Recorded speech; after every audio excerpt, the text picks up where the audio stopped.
Hello friends, स्वागत है आप सभी का मेरे YouTube channel SB coaching classes पर।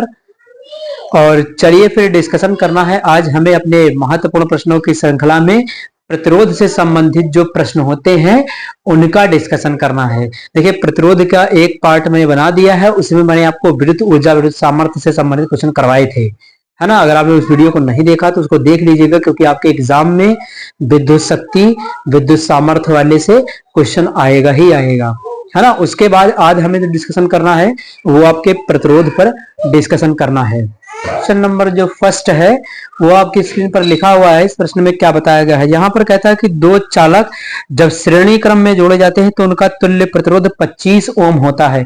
यानी कोई दो चालक हैं, उनको जब श्रेणी क्रम में जोड़ा जाता है तो उनका तुल्य प्रतिरोध कितना है, 25 ओम। श्रेणी क्रम का तुल्य प्रतिरोध का फॉर्मूला क्या होता है, आर बराबर R1 plus R2 plus R3। अब यहाँ दो दिए गए हैं तो दो ले लेंगे, R1 R2। अगर तीन दिए गए तीन ले लेते R1 R2 R3, लेकिन यहाँ तो दो ही दिया गया है। उसके बाद देखिए क्या कहता है, और जब ये समांतर क्रम में जोड़े जाते हैं तो उनका तुल्य प्रतिरोध 4 ओम होता है। और जब ये समांतर क्रम में जोड़े जाते हैं तो इनका तुल्य प्रतिरोध 4 ओम आता है। उसके बाद प्रत्येक चालक का प्रतिरोध ज्ञात कीजिए। अब प्रत्येक चालक का ज्ञात करना है, R1 R2 का मान फाइंड करना है। तो चलिए देखते हैं इस क्वेश्चन को कैसे किया जाएगा। तो बिल्कुल आसान सा क्वेश्चन है, श्रेणी क्रम समांतर क्रम का फॉर्मूला लगा करके तुल्य प्रतिरोध वहां से लगा दीजिए। उसके बाद जो इक्वेशन बनेंगे उनको सॉल्व करना होगा और आपको आंसर मिल जाएगा। तो चलिए देखते हैं, यहाँ पर लिख लेते हैं कि समांतर क्रम का तुल्य प्रतिरोध, श्रेणी क्रम पहले लिख लेते हैं, क्रम में तुल्य प्रतिरोध, श्रेणी क्रम में तुल्य प्रतिरोध। फॉर्मूला क्या होता है, R बराबर R1 प्लस R2, है ना। श्रेणी क्रम में तुल्य प्रतिरोध का फॉर्मूला क्या होता है, R बराबर R1 plus R2 plus R3 होता है। लेकिन यहाँ दो चालक दिए गए तो दो प्रतिरोध हमें लेना है। अगर तीन दिए गए तो तीनों को ले लेते। ठीक, तो R बराबर R1 प्लस R2 कितना तुल्य प्रतिरोध दिया है श्रेणी क्रम में, तो 25 ओम। ठीक, चलिए 25 ओम। अब देखिए तुल्य प्रतिरोध ये है R, तो यहाँ पर क्या लिख देंगे 25 और प्लस R1 प्लस R2, इसको बना देंगे समीकरण नंबर 1। ये तो समझ में आया होगा। श्रेणी क्रम के तुल्य प्रतिरोध का फॉर्मूला R बराबर R1 प्लस R2 होता है। तुल्य प्रतिरोध सवाल में आपको दिया है 25 ओम, कह रहा है श्रेणी क्रम में जोड़ने पर तुल्य प्रतिरोध का 25 ओम है, तो ये लिख दिया। अब समांतर क्रम के लिए देखिएगा, तो यहां पर लिख देंगे समांतर क्रम में तुल्य प्रतिरोध, इसका फार्मूला क्या होता है, 1/R बराबर 1/R1 प्लस 1/R2। ये होता है समांतर क्रम का फार्मूला। 1/R1 बराबर 1/R1 plus R2 plus R3 होता है। तो 1/R1 plus 1/R2 plus 1/R3। अब यहाँ तीन तो दिए गए, दो दिए गए तो दो को ले लिया है। इसमें तुल्य प्रतिरोध कितना है, सवाल में आपके दिया है 4 ओम। ठीक, चलिए कर देते हैं इसको। तो यहाँ पर लिख देंगे 4 और नीचे R1 प्लस 1/R2, ये हो जाएगा। अब क्रॉस मल्टीप्लाई कर देंगे इधर, तो 1/4, इसको इधर गुणा कर देंगे तो R2, R1 को इधर गुणा कर देंगे तो R1, ये हो जाएगा। नीचे क्या होगा, R1 R2, नीचे दोनों का गुणा R1 R2, ऊपर इधर इसको गुणा इधर इसको गुणा, तो इधर इसको गुणा किया तो R2, इसको किया तो R1। अब प्लस में हम आगे पीछे लिख सकते हैं, प्लस में और गुणा में आगे पीछे संख्याओं को लिखा जा सकता है। 3 2 5 2 3 5 3 2 6 2 3 6। तो गुणे में और प्लस में हम संख्याओं को आगे पीछे लिख सकते हैं, कोई फर्क नहीं पड़ेगा, सेम आंसर आएगा दोनों में। ठीक, तो यहाँ देखिए R2 R1 लिखा तो R1 को आगे कर दें, R2 को पीछे कर दें, उससे कोई फर्क नहीं पड़ने वाला है। नीचे तो आपका R1 R2 पहले से लिखा है। ठीक, चलिए कर देते हैं इसको। तो यहां पर हम कर देंगे 1/4 R1 प्लस R2 अपॉन में हो जाएगा R1 R2। अब देखिए यहां पर क्या करेंगे, यहां पर हम इसको क्रॉस मल्टीप्लाई कर देंगे, इसका इधर मल्टीप्लाई इसका इधर मल्टीप्लाई। तो इसका इधर जब करेंगे तो R1 R2 बराबर 4 R1 प्लस R2, समीकरण नंबर 2। देखिए बना देंगे समीकरण नंबर 2, क्रॉस मल्टीप्लाई कर दिया, इसका इधर इसका इधर। देखिए यहाँ पर 4 R1 R2 और ये R1 R2 बराबर 4 R1 प्लस R2, ये बनेगा। अब इस समीकरण नंबर 2 में समीकरण 1 का मान रख देंगे। देखिए R1 R2 का मान कितना 25 है, यहाँ पर R1 R2 का मान रख देंगे, 25 आ जाएगा। तो यहाँ पर एक लाइन लिख देंगे, समीकरण 1 का मान 2 में, 1 का मान 2 में रखने पर, चलिए रख देते इसको।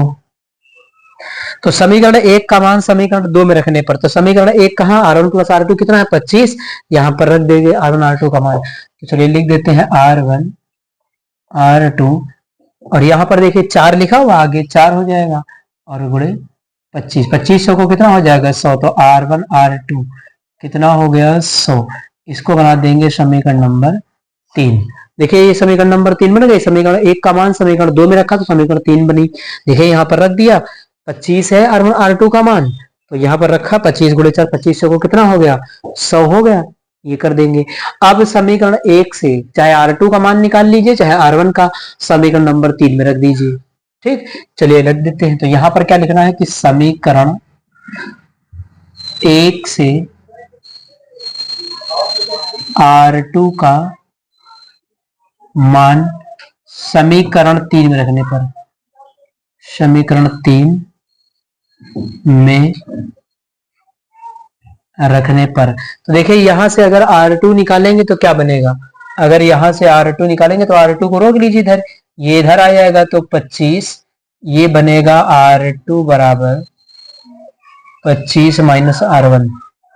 ये देखिए बनेगा R2 बराबर 25 माइनस R1, भाई R1 इधर चला आएगा तो माइनस का हो जाएगा, तो 25 माइनस R1 बनेगा और बराबर R2 हो जाएगा, मान रख दीजिए यहाँ पर। तो R1 हो गया, R2 का मान कितना 25 माइनस R1 बराबर कितना है 100। समीकरण 3 में रखा है, R2 का मान देखिए कितना है, R2 का मान 25 माइनस R1 है, तो R2 की जगह पर 25 माइनस R1।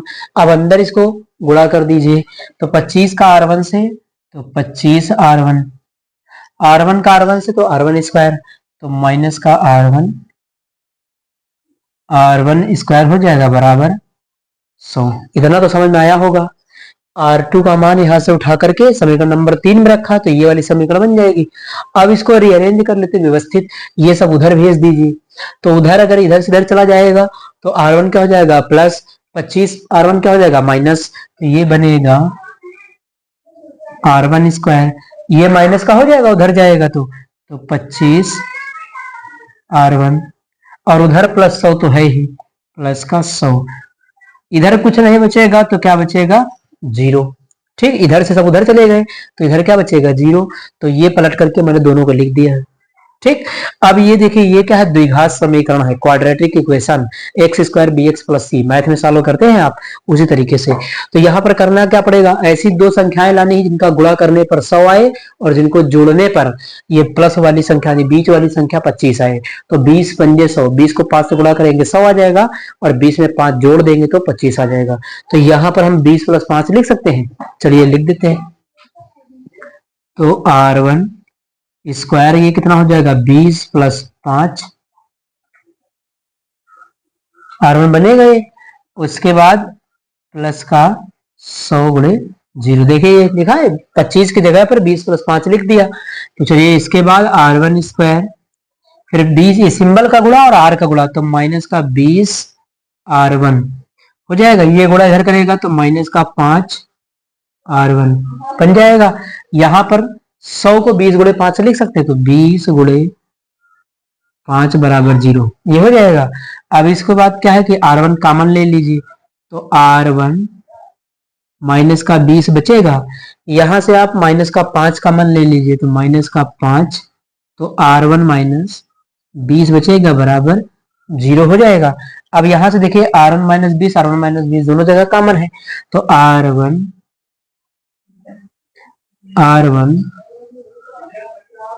माइनस 20 दोनों जगह से कॉमन ले लिया, एक ब्रैकेट में क्या बचेगा R1 माइनस 5 बराबर 0। ये देखिए इतना मैंने सॉल्व कर लिया। अब यहां से किसी एक का मान निकाल लीजिए और उसका मान उठा करके समीकरण 3 में रख करके सॉल्व कर लीजिए, दूसरा मान भी मिल जाएगा। तो चलिए इस साइड में मैं कर देता हूं, आपको बता देता हूं करके, है ना। तो यहां से देखिए R1 माइनस 20 आया, तो हम इसी को ले लेते हैं। कितना आपका लिखा कि R1 -20 बराबर 0। दोनों के बराबर में 0 है ना, तो आप किसी को भी ले सकते हैं। तो R1 - 20 लिखा। अब R1 बराबर यहां से क्या आ जाएगा 20, यानी ये बनेगा आपका ओम। तो R1 का मान कितना आ गया, जो पहला प्रतिरोध आया वो आपका 20 ओम। अब R1 का मान उठा करके समीकरण 3 में रख दीजिए, R2 का मान निकल आएगा। तो चलिए लिख देते हैं यहाँ पर R1 का मान समीकरण 3 में रखने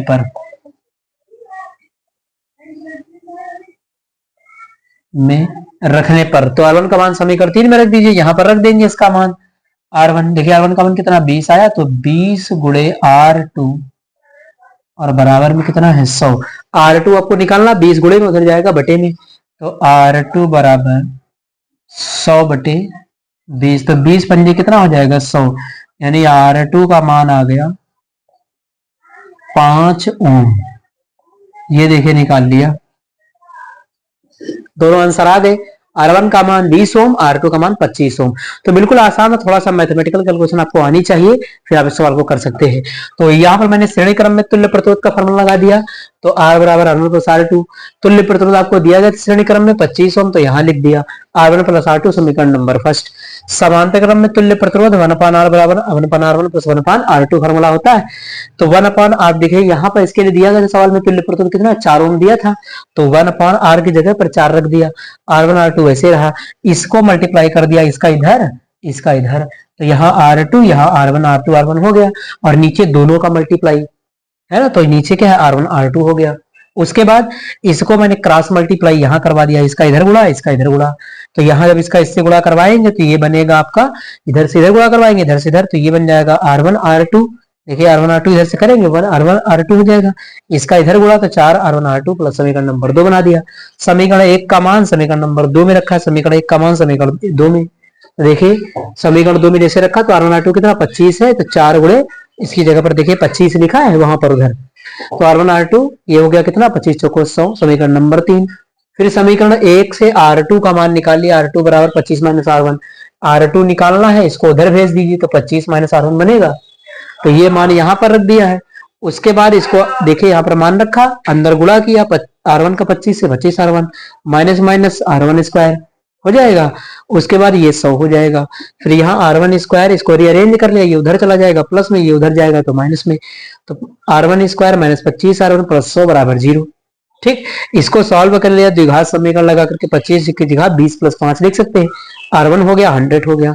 ठीक, R1 square minus 20 R1 minus 5 R1, ये अंदर गुणा करवाया है 20 और ये गुणा करेगा तो माइनस का 5, और R1 से यानी दोनों से, सिंबल से और R1 से दोनों में गुणा करना है। सिंबल से किया तो माइनस का 20 और ये तो R1 तो माइनस का 20 R1, यहाँ सिंबल से करेंगे तो माइनस का 5 और R1 तो माइनस का 5 R1, 100 को 20 गुणे 5 लिख सकते हैं। तो यहाँ से देखिए R1 दोनों जगह कॉमन, R1 निकालिए, R1 माइनस 20 बचा, यहाँ से माइनस का 5 कॉमन ले लिया तो यहाँ 5 माइनस 5 आ गया, तो R1 माइनस 20 बनेगा, ये R1 ये माइनस। जब माइनस का कॉमन लेंगे तो सिंबल पलट जाता है, ध्यान रखिएगा, है ना। माइनस का कॉमन लिया तो यहाँ पर देखिए प्लस होना चाहिए था लेकिन माइनस है, तो R1 माइनस 20, ये दोनों जगह कॉमन, तो R1 माइनस 20 कॉमन ले लिया, ये बचा क्या R1 और ये माइनस का 5, तो R1 माइनस 5 एक ब्रैकेट में बराबर 0। ठीक, उसके बाद यहाँ से एक मैंने ले लिया, R1 माइनस 20 बराबर 0, तो R1 बराबर कितना 20 ओम। अब इसका मान समीकरण 3 में रख दिया, यहाँ पर R1 R2 देखिए है, R1 R2, R1 की जगह पर आपको क्या रखना है 20 ओम, तो R1 की जगह पर 20 इंटू R2 बराबर 100, ये देखिए यही समीकरण ठीक रख दिए। यहाँ से R2 का मान निकालेंगे, 100 से 20 कट जाएगा, 20 संजय 100, तो R2 कितना मान 5 ओम आ गया। तो इस प्रकार से ये क्वेश्चन सॉल्व किया जाएगा। आप इसका स्क्रीनशॉट ले लीजिए, फिर अगला क्वेश्चन मैं आपको बता देता हूँ।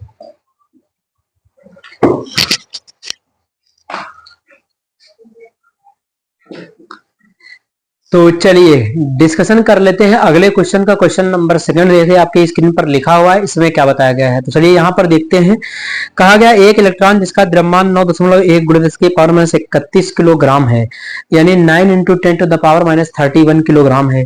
ठीक, ये इलेक्ट्रॉन का द्रव्यमान दिया गया m। ठीक, उसके बाद आवेश 1.6 × 10⁻19 कूलम, तो क्यों दिया है ना। उसके बाद x अक्ष के समांतर 3 × 10⁻6 मीटर प्रति सेकंड के वेग से, यानी वेग दिया है सवाल में, और किसके समांतर है x अक्ष के समांतर।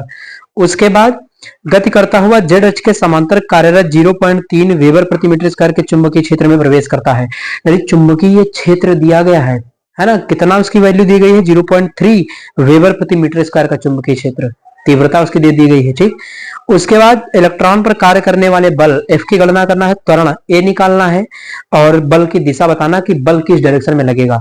सबसे पहले थोड़ा सा यहाँ ये समझ लेते हैं कि एक्स वाई जेड अक्ष में क्या बता रहा है। तो चलिए देख लेते हैं इसको।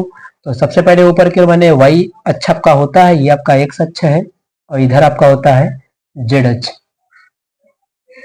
यानी एक्स अक्ष, वाई अक्ष और जेड अक्ष कह रहा कि एक्स अक्ष के समांतर है और जो इसका वेग है वो कितना है, तो इसका जो वेग दिया गया 3 × 10⁶ है मीटर प्रति सेकंड स्क्वायर इसका वेग। तो ये एक्स अक्ष है। एक्स अक्ष का समांतर का मतलब क्या है कि इधर ही, यानी इसी डायरेक्शन में इसका वेग दिया है, कितना है 3 × 10⁶ मीटर प्रति सेकंड स्क्वायर। ठीक, ये आपको दिया गया मीटर प्रति सेकंड है, स्क्वायर नहीं, तो मीटर प्रति सेकंड ये दिया गया है। उसके बाद कह रहा है कि इसके समांतर प्रवेश करता है। फिर उसके बाद जेड अक्ष के समांतर कार्यरत 0.3 वेबर प्रति मीटर स्क्वायर के चुंबकीय क्षेत्र में प्रवेश करता है। फिर कहते करता हुआ जेड अक्ष के समांतर कार्यरत वेबर, देखिए चुंबकीय क्षेत्र एक जेड के समांतर है, जेड अक्ष इधर है तो इस डायरेक्शन में कोई चुंबकीय क्षेत्र है बी, है ना, जिसका मान दिया है 0.3, यानी ये बी दिया है। तो कह रहा पहले इधर है जाता है, फिर उसके बाद कार्य करता हुआ जेड अक्ष के समांतर चलाता है। ठीक, अब देखिए ध्यान से इसको, अब इसमें होगा क्या, तो ये जो अक्ष होते हैं एक्स वाई जेड, ये तीनों एक दूसरे के क्या होते हैं, लंबवत होते हैं, है ना, एक दूसरे के परपेंडिकुलर होते हैं तीनों अक्ष, एक्स अक्ष वाई अक्ष जेड अक्ष, है ना। अगर इनको देखेंगे तो ऐसे इस तरीके से होता है, आपका एक्स अक्ष इस तरीके से होता है, ये वाई अक्ष हो गया, ये एक्स अक्ष हो गया और इसी के सामने बाहर की ओर जेड अक्ष होता है। तो तीनों अक्ष एक दूसरे के क्या होते हैं, लंबवत होते हैं। ठीक, और लंबवत के लिए थीटा की वैल्यू कितनी हो जाएगी, 90 डिग्री। भाई तीनों अक्ष एक दूसरे के लंबवत होते हैं तो लंबवत के लिए क्या करेंगे, थीटा का मान 90 डिग्री रख देंगे। ठीक भाई, समांतर इधर से जाते हुए फिर इधर घूम जाता है, जेड अक्ष के वेबर प्रति मीटर स्क्वायर में प्रवेश कर जाता, तो तीनों की जो अक्ष है ये एक दूसरे के क्या होंगे, लंबवत होंगे, है ना भाई। जेड अक्ष क्या है, जेड अक्ष बाहर की ओर निकला हुआ ऐसे होता है कि नहीं, वाई अक्ष ऐसे होता है, जेड अक्ष ऐसे होगा और एक्स अक्ष आपका ऐसे हो जाता है। ठीक, तो तीन आपके बनते हैं इसमें और तीनों एक दूसरे के लंबवत होते हैं। तो चलिए जो सवाल में मैंने दिया है, तो यहां पर हमें क्या दिया है, इसका वेग दिया गया है, द्रव्यमान भी दिया है हमें। चलिए पहले हम द्रव्यमान लिख देते हैं। तो इलेक्ट्रॉन का द्रव्यमान आपको दिया है स्मॉल m बराबर 9.1 × 10⁻31 किलोग्राम, ये इलेक्ट्रॉन का द्रव्यमान दिया है। ठीक, उसके बाद आवेश दिया है क्यों, आवेश क्यों दिया है, आवेश क्यों दिया है ना, क्यों का मान कितना दिया है, तो क्यों का मान इसने सवाल में आपको दिया है जो 1.6 × 10⁻19 कूलम, ये आपको दे दिया है 19 कूलम। उसके बाद इसका वेग दे दिया है, तो वेग v दिया है इसने आपको, कितना दिया है वेग, तो सामने लिखा हुआ है 3 × 10⁻6 मीटर प्रति सेकेंड। उसके बाद तीनों एक दूसरे के लंबवत हैं, तो लंबवत के लिए क्या करेंगे, थीटा बराबर 90 डिग्री, थीटा का मान 90, क्योंकि तीनों अक्ष क्या होते हैं, एक दूसरे के लंबवत होते हैं। ठीक, उसके बाद आपको चुंबकीय क्षेत्र B दिया है,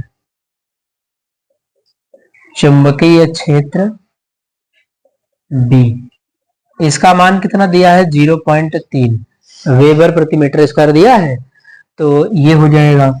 उसके बाद आपको फार्मूला बल का जो लगाना है, F बराबर Q V B sin theta, ये आपके लॉरेंज बल का सूत्र होता है ना, ये आपका लॉरेंज बल का फार्मूला F बराबर Q V B sin theta होता है। इस पर आधारित क्वेश्चन है, ये लग जाएगा आसानी से। अब यहाँ पर सीधे आपको वैल्यू रख देना है, गुणा कर देना, आंसर मिल जाएगा।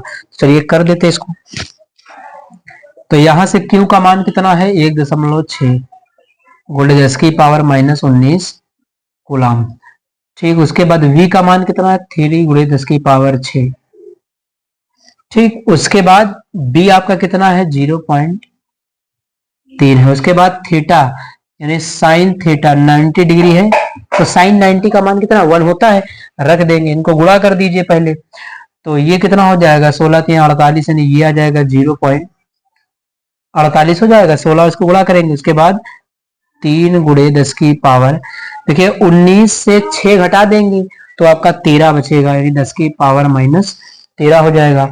इनटू अगर साइन 90 का मान रखना चाहे तो 1 कर दें, ठीक, साइन 90 का मान 1 होता है मैथ में, तो ये कर दीजिए। अब इसको मल्टीप्लाई कर दीजिए, तो ये मल्टीप्लाई जब करेंगे आप तो 0.48 गुणे 3, 24 का 4, 3 चौ 12 2 14, ये हो जाएगा 1.44 into 10 to the power minus 13। बल का मात्रक क्या होता है न्यूटन, तो ए का आंसर आपका आ जाएगा एफ का मान, तो एफ बराबर आ जाएगा आपका 1.44। देखिए तो हमने लिखा 1.44 into 10 to the power minus 13 newton. तो एक आंसर तो आ गया आपका बल का, कुछ ज्यादा कठिन नहीं था। ए बराबर क्यू वी साइन थीटा सामान्य सा फार्मूला है, रख दीजिए आंसर मिल जाएगा। ये हो गया, तो पहला आंसर आ गया कि बल है, कितना आया ये आ गया सामने। उसके बाद कह रहा है कि इसका त्वरण निकालना है, तो त्वरण बराबर क्या होता है एफ बराबर एम ए। चलिए मैं इस साइड में लगा करके आपको बता देता हूँ, है ना, एफ बराबर एम ए। देखिए यहाँ ये है ए क्या है एक्सीलरेशन त्वरण, तो ए बराबर फार्मूला अगर निकालेंगे तो एफ अपॉन एम हो जाएगा। एफ का मान देखिए कितना आया है 1.44 आया है, तो यहाँ पर 1.44 into 10 to the power minus 13। M का मतलब क्या मास यानी द्रव्यमान, 9.1 है, चलिए यहाँ कर देंगे 9.1 गुणे 10 की पावर माइनस 31, ठीक। अब यहां से कैलकुलेट कर लीजिए, पॉइंट देखिए, पॉइंट के बाद 2 संख्या, पॉइंट के बाद 1 संख्या, 0 लगा करके संख्या बराबर कर लेंगे, इसको हटा देंगे यहां से, ठीक। 10 की पावर 31 से 13 को घटा दीजिए, ऊपर जाएगा प्लस में हो जाएगा, तो पहले हम इसको ऐसे कर देते 1.44, यानी ये हो जाएगा 144, और ये हो जाएगा 10 की पावर माइनस 13 और 10 की पावर 31 प्लस का, और नीचे आपका है 910। अब ऊपर वाला घटाएंगे तो कितना आ जाएगा आपका, ये आ जाएगा 31 से घटा देंगे तो 11 से 3 गया 8, 18 आ जाएगा। इसको डिवाइड कर ले, इन दोनों को डिवाइड करेंगे तो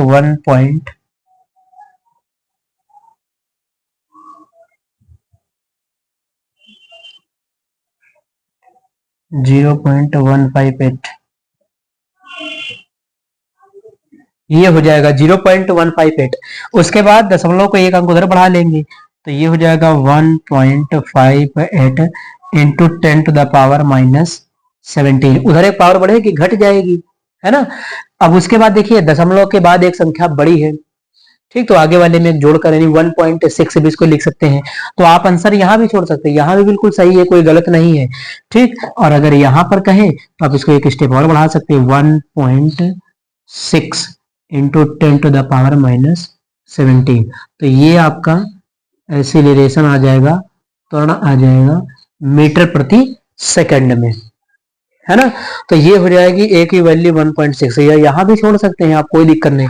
यहाँ पर पॉइंट एक अंक बाईं ओर खिसकाएंगे, है ना, दाईं ओर खिसकाएंगे तो यहाँ पावर क्या हो जाएगी एक माइनस हो जाएगी, ठीक। तो आप आंसर यहाँ भी लिख सकते थे या ये आंसर फाइनल लिख सकते हैं।